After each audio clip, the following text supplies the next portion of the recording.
আসসালামু আলাইকুম। কৃষি এগ্রো নার্সারির পক্ষ থেকে স্বাগতম। আমার ঠিকানা দিয়ে থাকি জেলা নাটোর, থানা বাড়াইগ্রাম, গ্রাম তালসু, কুন্ডুপাড়া। আমি মোহাম্মদ আমিরুল ইসলাম।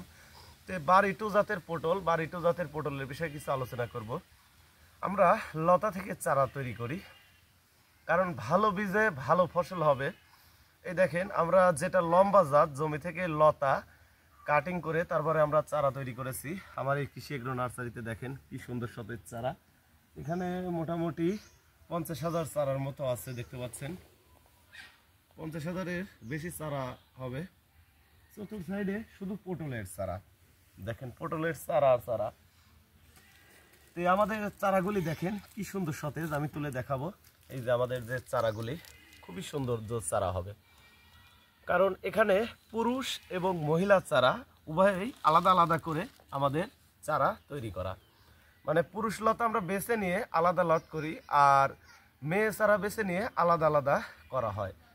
কারণ শতকরা 10টা পুরুষ চারা লাগাইতে হবে, আর বাদ বাকি 90টির চারা লাগাইতে হবে হচ্ছে মেয়ে চারা।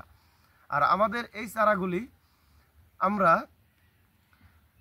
দেই হচ্ছে বাংলাদেশের প্রতিটি জেলায় আমরা পাঠাই। উঁচা জমিতে আপনারা মূলত পটল চাষাবাদ করবেন।